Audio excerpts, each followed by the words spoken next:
Assalamualaikum warahmatullahi wabarakatuh.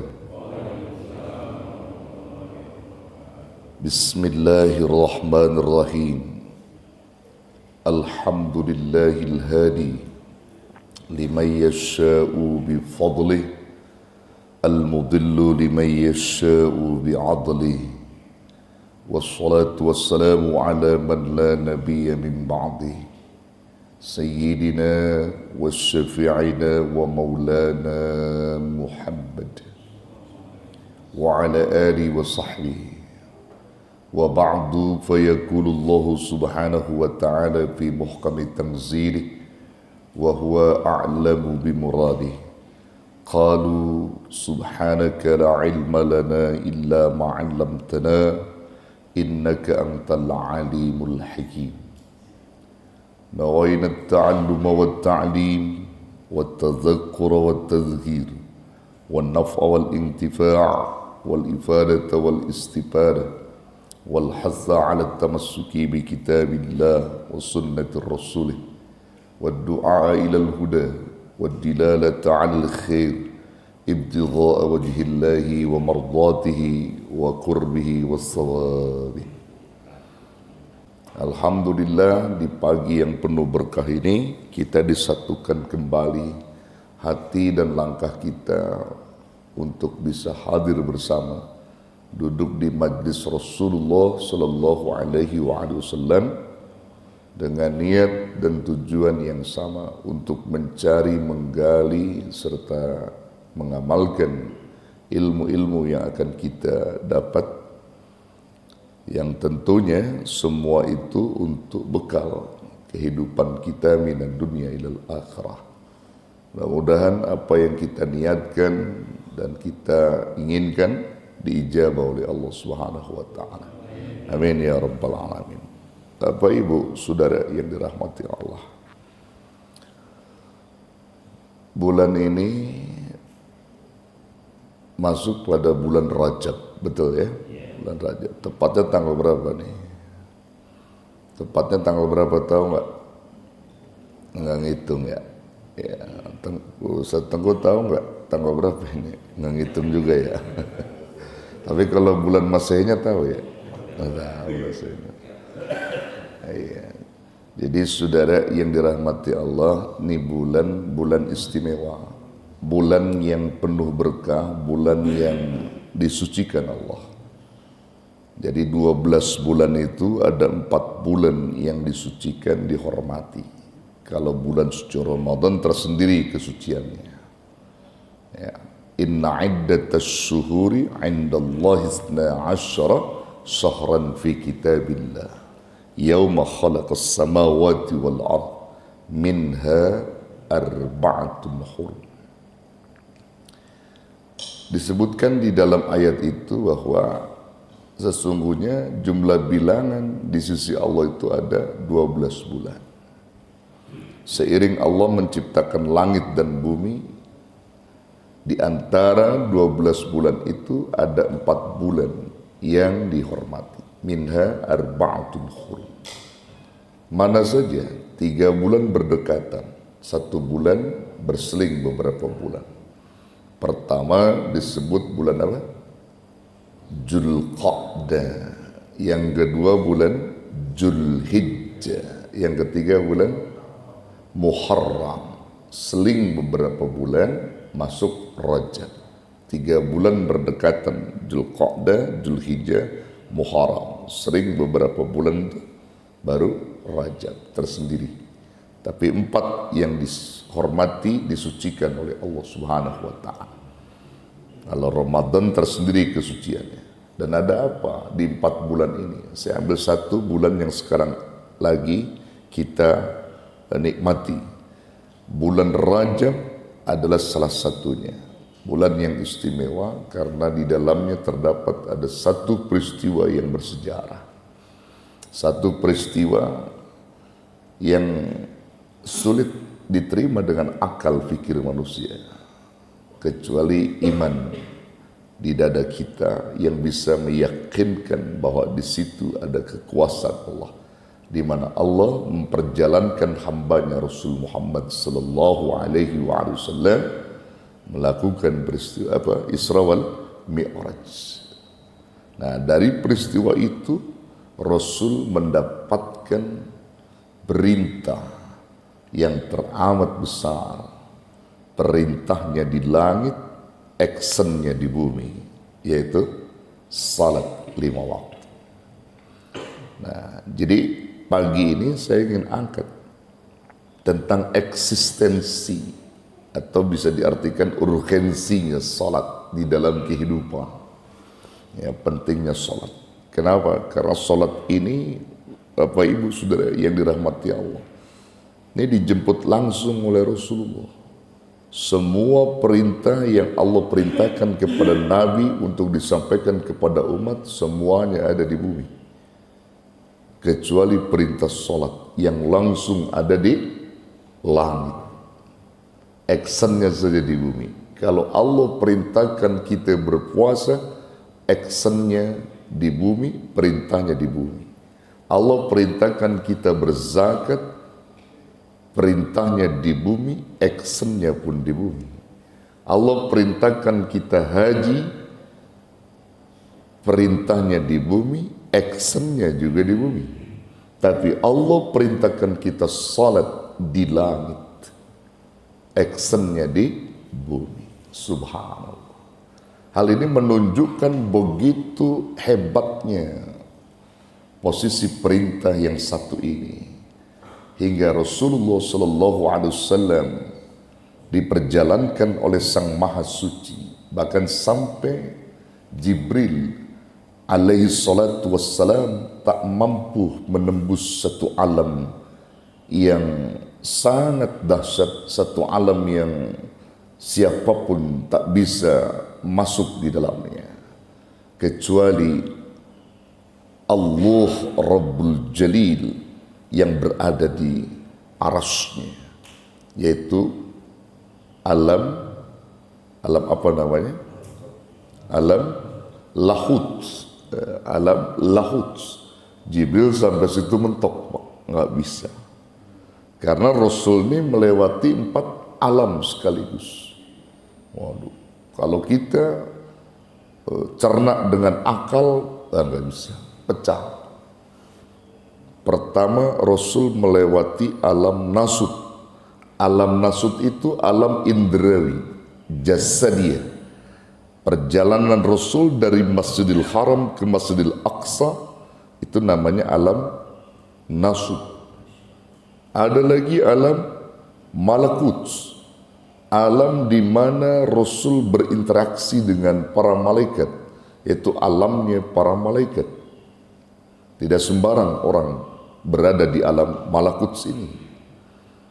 Lalu yang ketiga alam jabarut, alam arwah, di mana Rasulullah berinteraksi kepada para arwah nabi-nabi terdahulu.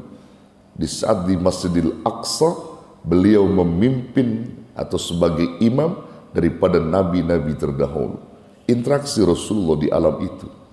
Masuk pada alam yang keempat yang disebut tadi alam lahut. Alam arasnya Allah dari Sidratul Muntaha sampai kepada istawa, mustawa. Jibril mentok di situ, nggak bisa. Tapi hanya manusia suci dan disucikan Allah. Rasul Nabi kita Muhammad sallallahu alaihi wa alihi wasallam yang bisa menembus dengan izinnya dan langsung berhadapan dengan Allah Subhanahu wa taala. Disitulah perintah yang maha tinggi, perintah salat didapat Rasulullah sallallahu alaihi wasallam. Semula 50 waktu hingga akhirnya menjadi 5 waktu untuk kita sebagai umatnya. Nah, saudaraku yang dirahmati Allah.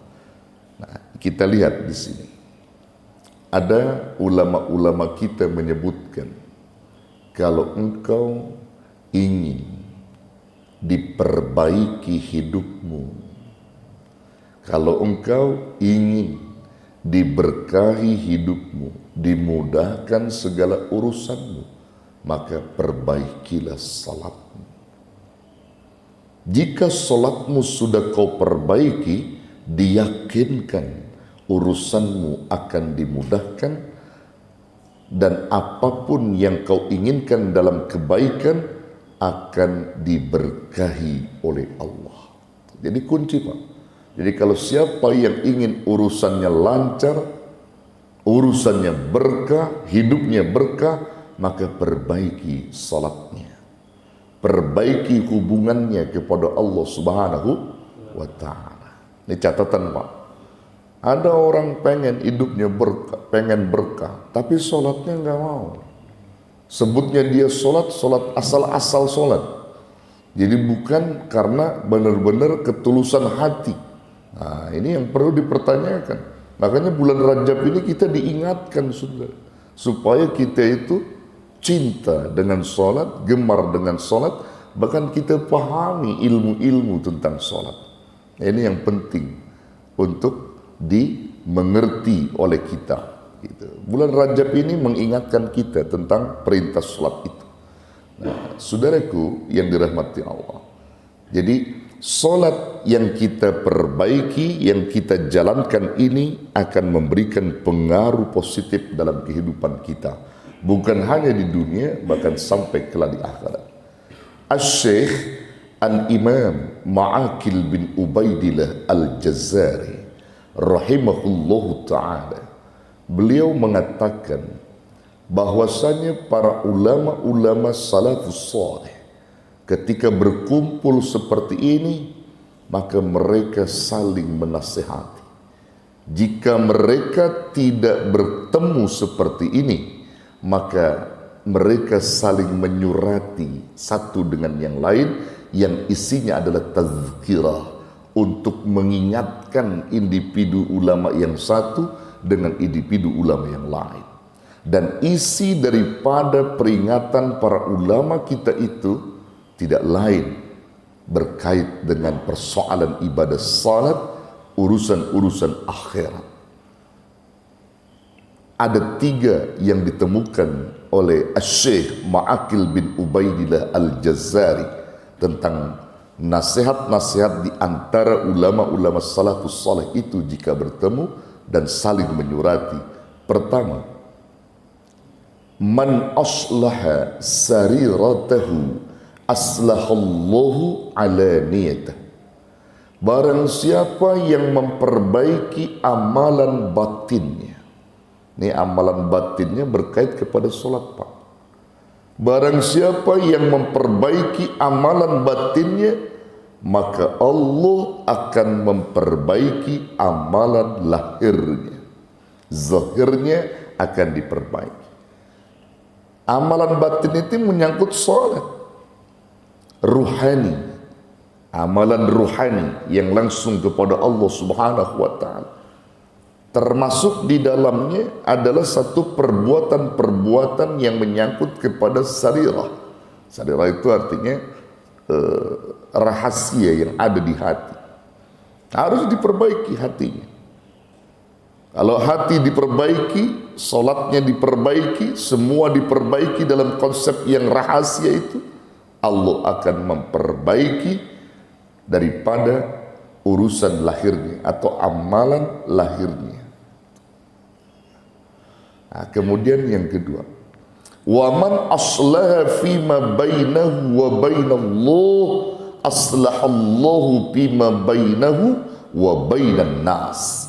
Siapa orang yang memperbaiki hubungannya kepada Allah melalui salat yang 5 waktu, maka Allah akan perbaiki hubungannya kepada sesama manusia. Subhanallah. Jadi orang kalau udah bagus hubungan sama Allah, Pak, hubungan sama manusia bakal dibagusin sama Allah. Itu yang menjadi pertanyaan. Ada orang katanya rajin ibadahnya kepada Allah, tapi berantemnya juga rajin gitu. Ada nggak yang begitu? Berarti belum diperbaiki sama Allah, dan itu mesti dipertanyakan. Kamu sholat, ya. Kenapa kamu sering ribut dengan tetangga? Masih menyimpan dendam dengan sesama? Berarti kamu bukan orang sholat. Orang sholat itu adalah orang yang benar-benar memperbaiki hubungannya kepada Allah dari mulai batinnya dan lahirnya. Maka Allah akan perbaiki hubunganmu kepada manusia. Hablum minallah terjaga, hablum minannas akan ngikutin. Itu kalau yang benar. Kalau yang nggak benar hubungannya mau, yes tadi banyak ributnya. Sama saudara pada ribut, sama tetangga nggak akur. Katanya rajin ibadah, bahkan katanya haji sudah berulang kali. Tapi kok masih ribut saja dengan tetangga? Ada nggak yang begitu? Ada nggak yang begitu? Di sini jamaah ada nggak? Nggak ada jamaah di sini. Nih saudara yang perlu dipertanyakan. Makanya kita ngaji itu lagi diluruskan agar kita paham. Oh ternyata memperbaiki hubungan kepada Allah tuh nggak mudah. Iya nggak mudah. Jadi harus tulus benar-benar perbaiki melalui sholat kita ini. Ya, nah, baru masuk yang ketiga. Waman atau bisa diartikan di asal waman ihtamma bi amri akhiratihi kaffahullahu amra dunyahu. Siapa orang yang memberi perhatian lebih terhadap urusan akhiratnya. Urusan akhirat pangkalnya sholat. Urusan akhirat. Siapa orang yang bisa memperbaiki atau memberi perhatian khusus pada urusan akhiratnya, kafahullahu amra dunyahu, maka Allah akan mencukupkan urusan dunianya. Tadi yang saya bilang, yang pesan ulama, kalau kau ingin diberkahi duniamu, dimudahkan urusanmu, maka perbaiki sholatmu. Begitu maksudnya. Jadi perbaiki urusan akhir kita kepada Allah, maka Allah bakal cukupkan urusan dunia kita. Dijamin sudah. Dijamin. Makanya kalau orang-orang yang sudah melakukan 3 nasihat ini dari ulama-ulama, insya Allah Pak, ya, nggak akan pernah pusing gitu. Kita kadang-kadang ngejar dunia begitu hebatnya gitu. Tapi akhirat yang benar-benar milik kita nanti di sana, dan itu abadi. Kekal kita di sana. Tapi justru kita malas-malas menempuhnya. Dunia ini akan kita tinggalkan, tapi justru kita malah semangatnya dengan dunia luar biasa. Lupa sama taklim, lupa sama zikir, pergi pagi pulang malam. Dunia aja yang dipikirin sama dia. Urusan ibadah nggak pernah dia pikirkan. Padahal dunia ini bukan milik dia, dan itu akan dia tinggalkan. Makanya kalau orang yang sudah perbaiki hubungan kepada Allah, insya Allah dijamin bagus. Nah, jadi salat. Nah, untuk bisa memahami lebih dalam apa sih urgensi salat itu, sampai-sampai menempati kedudukan penting dalam ibadah. Nah, kita bahas. Maka para ulama-ulama kita beristihad, berkumpul, menemukan jawaban itu semua. Nah jawabannya ini yang mesti kita ambil saudara. Kalau kita udah paham nih jawaban urgensi sholat itu, insya Allah sholat kita itu jadi nyaman karena kita paham kedudukan sholat dalam hidup ini. As-salatu bi'i'tibarihal ibadah ar-ra'isiyah tasmalu khamsata asya. Salat itu memiliki kedudukan penting dalam persoalan ibadah lantaran salat meliputi 5 hal atau 5 perkara. Jadi salat dianggap perkara yang sangat penting karena sholat punya 5 hal ini yang mesti kita gali, yang mesti kita paham supaya sholat kita itu nggak main-main, sholat kita sungguh-sungguh benar-benar. Apa saja itu? Pertama disebutkan,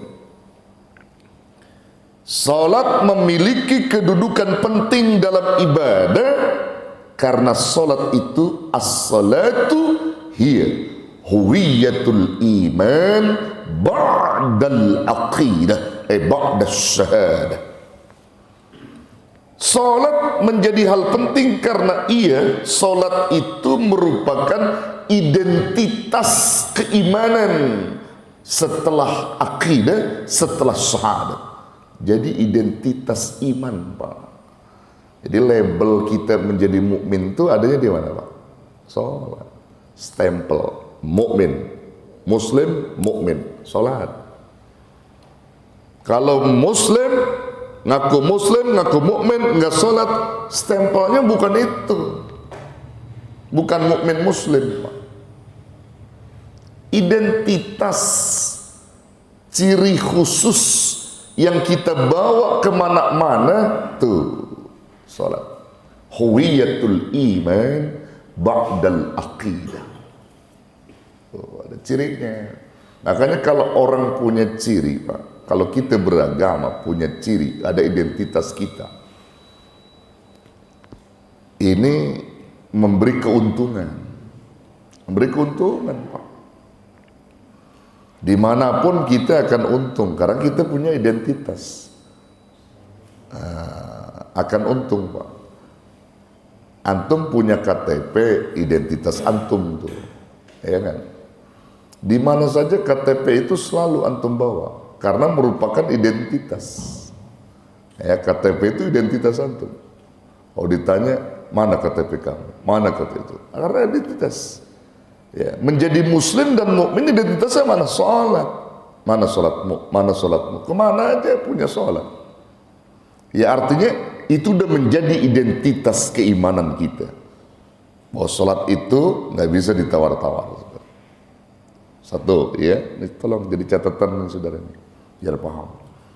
Jadi sebagai identitas keimanan. Nah, masuk yang kedua. Salat menjadi ibadah yang sangat penting lantaran as-salatu farqun bainal iman wal kufri. Salat itu menjadi pembeda antara keimanan dan kekufuran. Tuh, saudara, lihat di sini perbedaannya, Pak. Kalau orang mukmin salat, orang kafir enggak sholat. Orang muslim bisa jadi kafir, bisa jadi ingkar pada Allah, manakala dia itu tarikus sholat. Sesuai dengan sabda Nabi, man tarkus sholat fahuwal kafir. Siapa orang yang ninggalin sholat, maka disebut kafir. Muslim ninggalin sholat kafir, Pak. Mau nggak orang muslim disebut kafir yang ninggalin sholat itu? Nggak mau, dia marah. Saya muslim. Apa tanda muslim antum? Punya sejadah, punya kain, sholat enggak? Enggak. Keliru yang begitu. Ya. Kalau dia mau disebut mukmin, sholat. Kafir itu nggak sholat. Makanya, Pak, rumah tangga kita kalau dibangun dengan ibadah sholat, suaminya sholat, istrinya sholat, anak-anaknya sholat, berkah rumah tangga kita. Berkah, saudara. Ini kadang-kadang emaknya rajin sholat, bapaknya, anaknya nggak pada sholat. Ada nggak yang begitu? Ada nggak yang begitu? Ada. Ada bapaknya rajin sholat, emaknya, anak-anaknya enggak. Ada bapak ibu rajin sholat, nggak pernah dia pikirin anaknya untuk sholat. Ada yang begitu. Yang bagus lagi, yang paling bagus nih, ibu bapaknya ahli ibadah, ahli sholat, anak-anaknya ngikutin. Cakep tuh, rumah tangga berkah. Malaikat semua turun di rumah tangga kita, saudara. Makanya kalau orang rumah tangganya sholat, Pak, dijamin dah. Malaikat-malaikat pada turun ngaminin rumah tangga kita, maka itu membawa berkah. Diberkahin, hidup kita bakal diberkahin tuh sama Allah. Kenapa? Karena tadi sholat. nikmat gitu. Kalau melihat anak-anak kita pada rajin ibadah. Hanya orang-orang tua kita dulu Pak, kalau anak pergi main begitu pulang, orang tua kita dulu nggak pernah nanya, udah makan belum gitu. Datang jam 2 siang main ini, kita main datang jam 2, ditanya sama orang tua, bukan ditanya udah makan belum, udah sholat belum, sholat zuhur, di mana sholat zuhur? Tanya, belum Mak. Kalau belum sholat dulu, lapar Mak, sholat nanti makan. Tuh, didikan orang tua kita dulu begitu Pak. Kalau orang tua sekarang gimana? Udah makan belum? Belum Mak, makan. Nggak ditanyain sholat Pak. Itu yang membuat nggak berkah. Udah hilang pendidikan orang tua tentang sholat. Padahal Nabi sendiri udah ngomong dalam hadis itu. Apa kata Nabi? Muru auladakum bis shalah wa hum abna'u sab'u sinin. Wadribuhum 'alaiha wa hum abna'u asyrin. Perintahkan anak-anakmu untuk sholat ketika dia berumur 7 tahun. Suruh perintahin sholat. Wadribuhum 'alaiha, pukul dia. Kalau umur 10 tahun belum juga mau sholat. 7 tahun suruh diperintah sholat Pak. Sebagai pendidikan, dikenalkan begitu pentingnya sholat itu sama anak kita. Ini kadang-kadang anak kita umur 17 tahun aja kagak ngerti sholat. Ya, karena di waktu kecilnya nggak dididik sholat.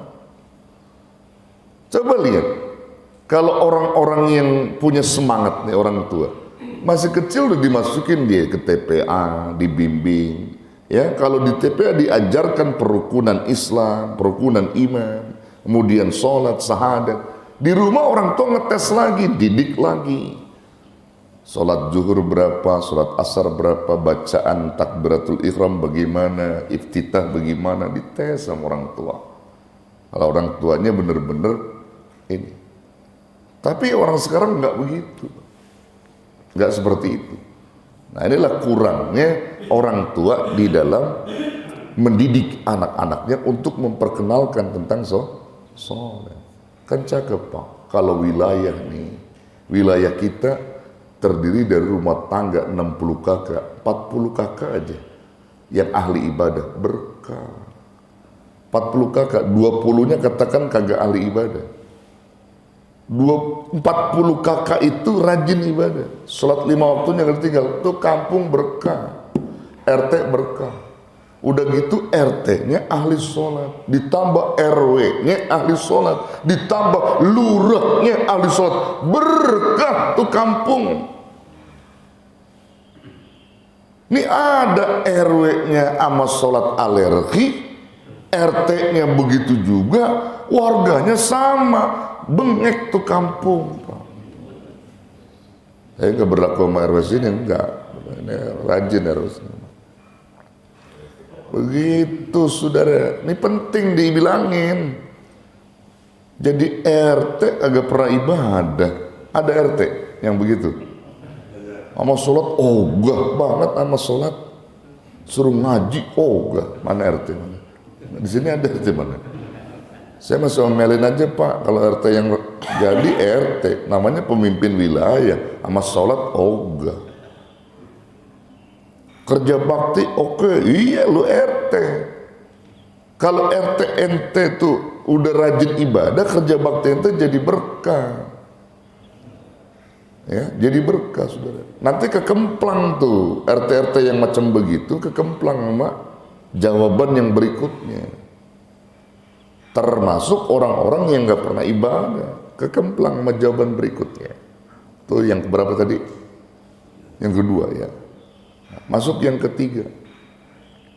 Yang ketiga, sholat dianggap penting dalam urusan ibadah lantaran as-sholatu ruknun min arkaniddin. Sholat itu merupakan rukun, tiangnya agama. Tiang, Pak. Rumah kalau nggak ada tiang nggak bisa berdiri. Ya jatuh roboh, nggak ada tiang. Sholat itu tiang penguat kita dalam hidup di dunia sampai ke akhirat. As-salatu imaduddin, salat itu merupakan tiangnya agama. Faman aqamaha faqad aqamad-din. Siapa orang yang diriin salat berarti dia dirikan agama. Wa man tarakaha faqad hadamad-din. Dan siapa orang yang ninggalin salat berarti ngerobohin agama. Tuh. Jadi hakikatnya orang muslim yang kagak salat tuh lagi ngerobohin agamanya. Dia lagi ngerobohin agama. Tuh. Jadi maka jelas bahwa salat yang dimaksud ini merupakan rukun tiangnya agama. Tiangnya agama. Nah, saudara yang dirahmati Allah, pantas kalau Rasulullah ngebawanya ini, waduh, mahal. Rasulullah dapatnya tuh di langit ini, salat mahal. Nah, ya. Nah, kemudian berikutnya, saudara, yang keempat, salat dianggap penting dalam urusan ibadah lantaran apa? As-salatu hiya amalun khairiyyun yunzuru ilaihi awalan aw yunzuru ilaihi. Ya. Salat dianggap penting lantaran salat itu merupakan amal terbaik, ibadah yang paling pertama kali dihisab dan dilihat oleh Allah pada hari kiamat. Bahkan salat itu pula menjadi apa? Mikyasun, barometer, tolak ukur li a'malin ukhra, pada amal-amal yang lain. Jadi kalau orang punya amal bagus, lihat salatnya, rajin sedekahnya, rajin zikirnya, tapi nggak pernah sholat, di blacklist zikirnya sama Allah, di blacklist sedekahnya sama Allah. Biar kata rajin sedekah, uang banyak dia keluarkan, bangun masjid, bangun musola, katanya ahli sedekah, sholatnya enggak, di blacklist sama Allah, dicoret sama Allah. Tuh mikyasun li a'malin ukhra. Siapa orang yang sholatnya bagus, bagus amalnya. Orang yang sholatnya buruk, buruk amalnya. Itu yang sholatnya buruk. Bagaimana yang kagak sholat? Saudara, ini penting untuk dipahami. Kan ada juga orang begini, biarin saya mah kagak sholat, yang penting sedekah saya rajin, begitu dibilang. Ada nggak yang begitu? Ada. Biarin saya mah nggak sholat nggak apa-apa, yang penting saya nutupin dengan amal yang lain. Saya pergi haji udah bolak-balik mulu, begitu dia bilang. Umroh udah bolak-balik mulu. Ya Allah, padahal ini barometer Pak, sholat itu yang bisa mengambil kebaikan amal-amal kita. Artinya amal-amal kita itu akan bagus dengan sholat itu.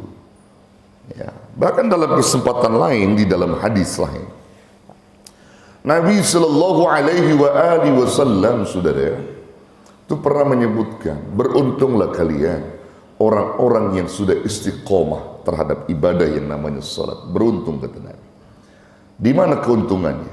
Karena seluruh apa yang Allah ciptakan di muka bumi ini, bila dipegang oleh orang-orang yang ibadah, orang-orang yang salat, atau dinikmati oleh orang-orang yang salat, mereka semua bersyukur karena memang mereka inginkan dimiliki oleh orang yang sholat. Masuk yang kelima, saudara.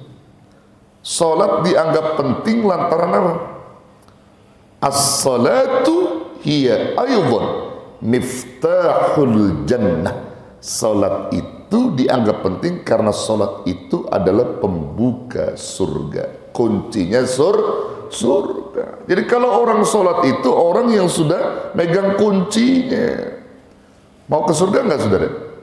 Nah, ya sholat dulu. Sholatnya bagusin. Nanti insya Allah amal yang lain bakal ngikutin tuh. Tadi seperti yang saya sampaikan tadi itu. Kalau kita hubungan bagus sama Allah udah kita perbaiki melalui sholat, maka hubungan yang lain gampang. Pasti itu. Kalau sholatnya benar. Nah, jadi saudara yang dirahmati Allah, inilah pentingnya urgensi sholat.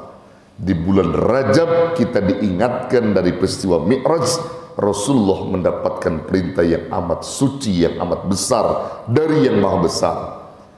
yang kemudian sholat 5 waktu itu ditegakkan sebagai konsekuensi keimanan kita kepada Allah. Siapa orang yang menjaga 5 yang tadi itu sebagai bentuk jawaban, maka insya Allah orang itu bakal berkah, akan berkah dan diberkahi oleh Allah. Wallahu a'lam bissawab.